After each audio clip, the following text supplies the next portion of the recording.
This idea is what enables people to transcend their suffering. And Buddha said, well, don't be too attached to things.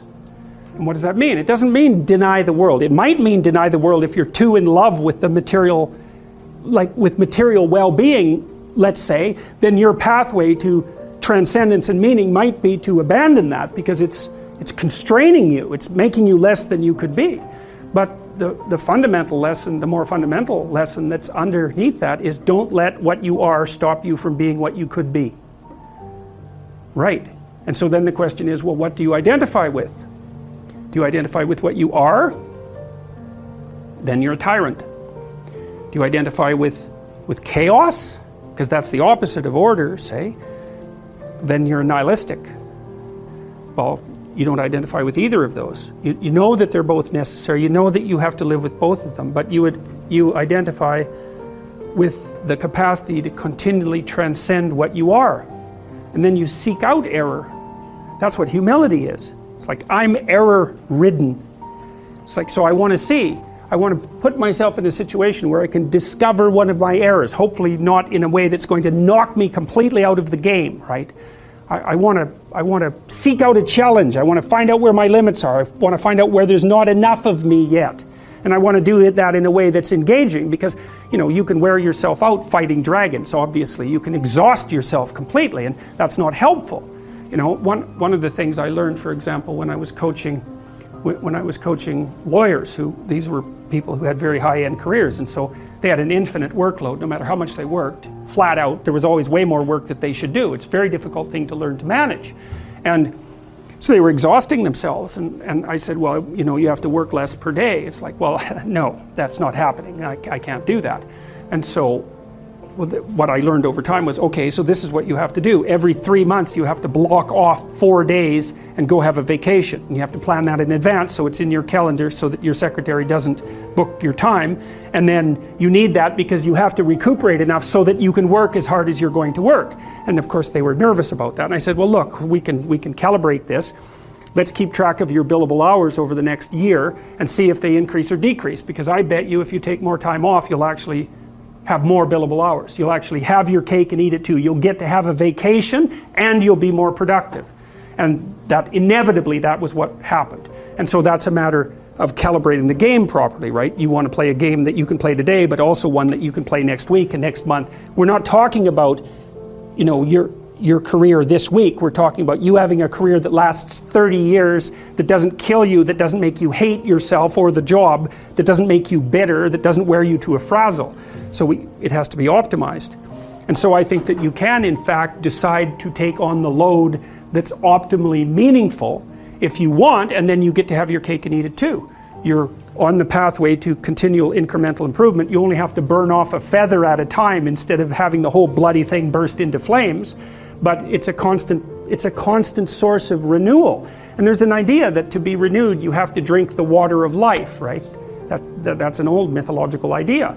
And what's the water? The water of life, chaos is water. Water is chaos. Water is what washes away too much order. And to stay continually, let's say, refreshed by the water of life is to take on exactly the right amount of chaos to make sure that your garden is properly nourished. And I think meaning is actually the marker of that. And as I said, that I wouldn't consider myself either naive or a particularly optimistic person. I don't think I'm either of those. But this is actually an idea, this is one of the only ideas that I've ever found that I really believe to be rock solid. I actually think that it's true. And it's very optimistic because it says you can use your sense of meaning to calibrate your progress through life. But there's rules. You have to aim at the highest possible good that you can conceive.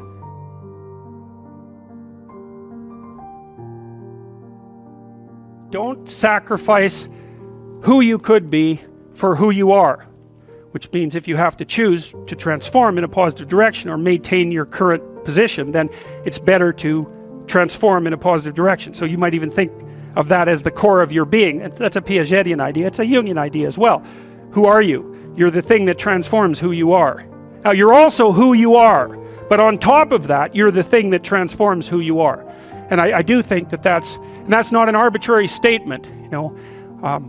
one of the things that modern universities do dreadfully now is convince their students that value structures are relative, and that's a big mistake. There's a lot of things wrong with that idea, and one of the things that's wrong with that idea is that doesn't include what I just mentioned, which is that's a good moral rule, is you are the thing that is and you're the thing that becomes, and you should put the thing that becomes at a higher place than the thing that is. That means you also have to allow yourself to shake off those things about you that you might be pathologically attached to, habits and people, for that matter, ways of thinking, all of those things. You have to allow yourself to shake those off, and that's more like a burning. That's why the phoenix is the symbol that it is, right? It's old and it deteriorates, it bursts into flame, and then it's reborn. It's like, well, do you want to be reborn? It's like, well, that's not the question. The question is, do you want to burst into flame? And the answer to that generally is no. But that's the wrong answer. The right answer is you let all that nonsense burn away. And you might say, well, I don't know what I should leave behind. And the answer to that is, that's a lie. You know some of the things that you should leave behind. All you have to do is ask yourself. You'll come up with a list instantly of 100 stupid things that you're doing that you know you could stop doing. Some of them maybe you don't know you could stop doing. It's like, well, fine, leave those alone for now. But there's a bunch of things you perfectly know well that you could stop doing that would improve your life. And so do that, see what happens. That's a good idea. All right. So it's personality and its transformations, because partly I wanted to talk to you about what you are as a human being and also as an individual, but also what you could become. And that's actually a crucial question in the domains of clinical psychology in particular, because a lot of what you're doing with people as a clinician is trying to figure out who they could become. That's right. You have a problem, your life isn't what it could be. It's like, fine, let's see what it could be like if we changed it. We'll figure out how to change it. That's got to be a negotiated dialogue, right? Because I don't know what the hell you should do with your life.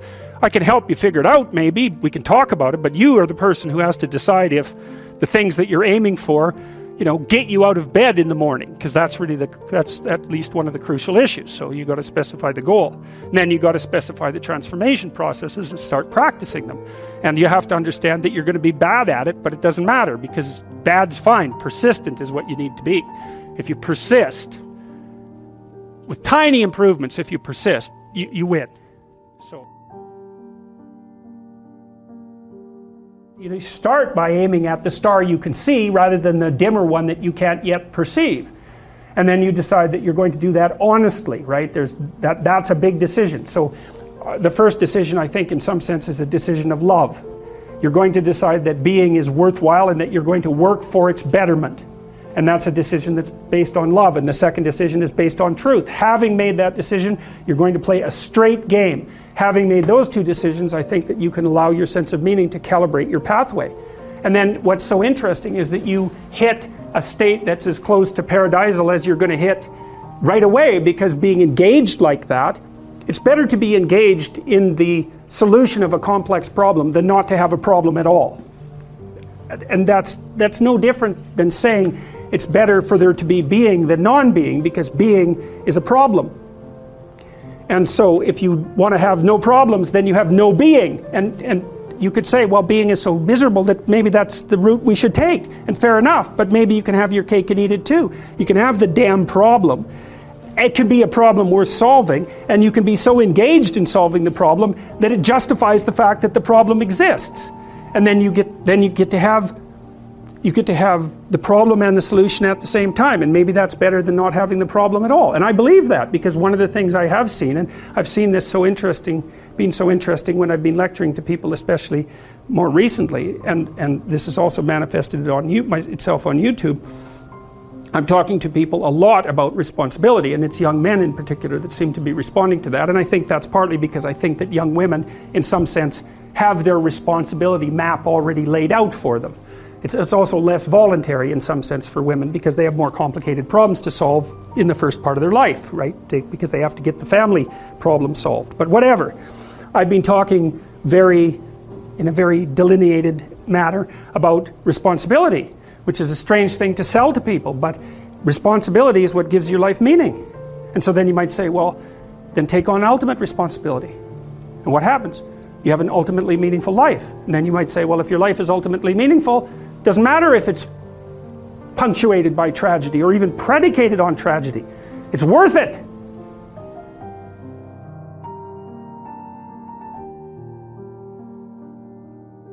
Everything I've seen indicates to me that's true. Every time I get my clients to take on more responsibility, you know, and it isn't an injunction. You're a bad person, you should take on responsibility. It has nothing to do with that. You can define the damn responsibility. It isn't something that someone else should impose on you. It's not a matter of doing what you should do in some abstract manner. It's not that. It's the choice of what game you're going to play. And you know, you can play the game of the seeker, I would say, and if you play that game, then everyone wins. And it's the best game you can play. And so the answer in some sense to the tragedy of life, to the catastrophe of life, to the fall, is to adopt the responsibility of mortality that goes along with that, and to play that game maximally. And paradoxically, it's in the willingness to do that that the solution emerges.